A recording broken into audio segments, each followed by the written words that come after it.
ഇത് ഒരു പരിധി വരെ ഈ നമ്മൾ കണ്ടിട്ടുള്ള സിനിമകളുണ്ട്.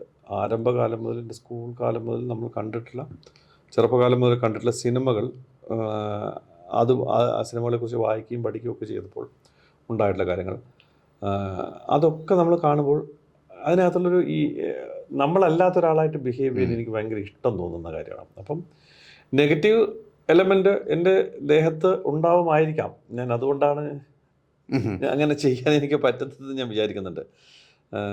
കാരണം ഒരു കാര്യം ഞാൻ പറയാം, ഞാൻ ഈ കാണുന്ന ഞാനല്ലാത്തൊരു ഞാനുണ്ട് എന്നെനിക്ക് നല്ലതുപോലെ അറിയാം.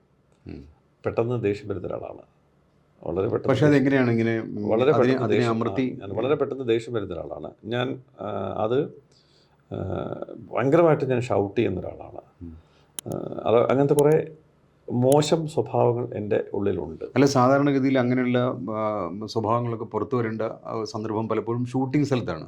അപ്പം ഞാൻ മധു സംവിധാനം ചെയ്ത ഒരു സീരിയലിൽ ഒരു ചെറിയ വേഷം അഭിനയിച്ചിട്ടുണ്ട്.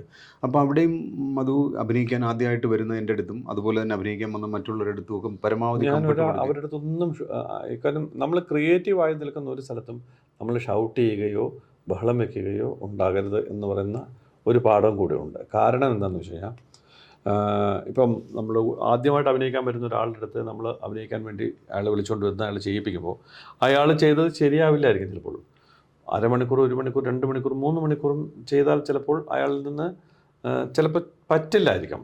എന്നാലും അയാളുടെ അപ്പിയറൻസോ അല്ലെങ്കിൽ അറ്റയറോ ഒരു രൂപമോ ഒക്കെ നമുക്ക് ഈ കഥാപാത്രത്തിന് അനുയോജ്യമാണെങ്കിൽ നമ്മൾ അയാളെ കൊണ്ട് എത്രത്തോളം ക്ഷമയോടുകൂടി അയാളെ ഉപയോഗിക്കാൻ പറ്റുമോ അത്രയും ചെയ്തെടുക്കുക എന്നുള്ളതാണ്. അവിടെ നമ്മൾ ഷൗട്ട് ചെയ്താൽ ഒറ്റ ശബ്ദത്തിൽ അയാൾ താഴെ വീണു പോകും. പിന്നെ അയാളുടെ നിന്ന് ഒരു ചുക്കും കിട്ടില്ല. ഞാൻ അതുകൊണ്ട് ആ പാഠം എനിക്കറിയാം. അപ്പോൾ അതുകൊണ്ടാണോ ഞാൻ ആദ്യമായിട്ട് അഭിനയിക്കാൻ വന്നത്? എൻ്റെ ആരടുത്തും ചൂടാവില്ല. കാരണം അറിയാം, അഭിനയിക്കാൻ വരുമ്പോൾ ദേഷ്യപ്പെട്ട് കഴിഞ്ഞാൽ അയാൾ ഒന്നും ചെയ്യില്ല പിന്നെ.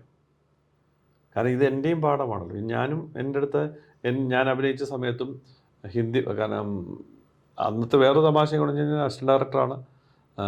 കൂടെ നിൽക്കുന്ന ആർട്ടിസ്റ്റുകളുണ്ട്. അപ്പം ആ അസിസ്റ്റന്റ് ഡയറക്ടറിൽ നിന്ന് ഒരാൾ, ആകെ കൂടെ ഞങ്ങൾ 3 പേരെ ഉണ്ടാകുള്ളൂ. അസിസ്റ്റന്റ് ഡയറക്ടറിൽ നിന്ന് ഒരാൾ മാറി നിന്നിട്ട് ഒരു അഭിനയിക്കാൻ പോകുമ്പോൾ ആക്ഷൻ കണ്ടിന്യൂറ്റി തുടങ്ങിയ കാര്യങ്ങളെല്ലാം അടുത്ത ഷോട്ടിലേക്ക് പോകുമ്പോഴുള്ള കണ്ടിന്യൂറ്റീസാണ്. അന്നും ഈ മോണിറ്ററും ഒന്നും ഇല്ലല്ലോ, നമ്മൾ റെക്കോർഡ് ചെയ്യപ്പെടുന്നില്ല.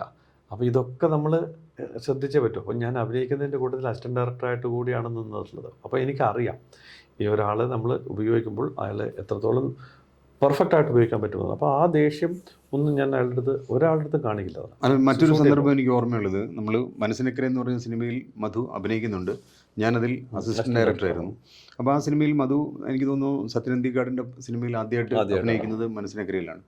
അപ്പോൾ അതിൽ അഭിനയിക്കാൻ മധു വന്നു കഴിഞ്ഞിട്ട് എനിക്ക് തോന്നുന്നു ആ സിനിമയുടെ ഒരു ലൊക്കേഷനിൽ ഒരു 2 ദിവസം കൊണ്ട് തന്നെ മധു അതിലെ ഒരു സത്യനന്ദിക്കാടിൻ്റെ സിനിമ പൊതുവെ ഒരു വീട് പോലെയുള്ള ഒരു അന്തരീക്ഷം പൊതുവെ ആ സിനിമയുടെ സെറ്റിലുണ്ട്. സാധാരണ സിനിമകളുടെ സെറ്റ് പോലെയല്ല. അപ്പോൾ അവിടെ ഒരു 2 ദിവസം കൊണ്ട് തന്നെ മധു വളരെ കംഫർട്ടബിളായിട്ട് ആ വീട്ടിലെ ഒരു അംഗമായിട്ട് മാറുന്നുണ്ട്. അപ്പോൾ ഈ സാഹചര്യങ്ങളോട് പെട്ടെന്ന് എങ്ങനെയാണ് മധു പലപ്പോഴും അങ്ങനെ ആ രീതിയിൽ ചേർന്ന് പോകുന്നത് എങ്ങനെയാണ്? ഏറ്റവും വലിയ കാര്യം എന്ന് പറയുന്നത്, എനിക്കറിയാവുന്ന എൻ്റെ ജീവിതത്തിൽ ഏറെ കൂടുതൽ കാലം താമസിച്ച സ്ഥലം പാലക്കാടാണ്. അപ്പം ഈ ഏറ്റവും തനി ഗ്രാമീണമായ ഒരു അന്തരീക്ഷത്തിൽ വളർന്നു പോകുന്ന ആൾക്കാർ, അവിടെയുള്ള സുഹൃത്തുക്കൾ, അവിടെയുള്ള പരിചയക്കാർ, അവരോടൊപ്പം ജീവിച്ചു പോകുമ്പോൾ ഉണ്ടാകുന്ന കാര്യങ്ങൾ, ഈ അത്ര വലിയ ഹൈഫൈ ജീവിതമൊന്നും അല്ലാത്ത ആൾക്കാരോടൊപ്പമാണ് ഞാൻ സാധാ സ്കൂളിലൊക്കെ പഠിച്ചത്.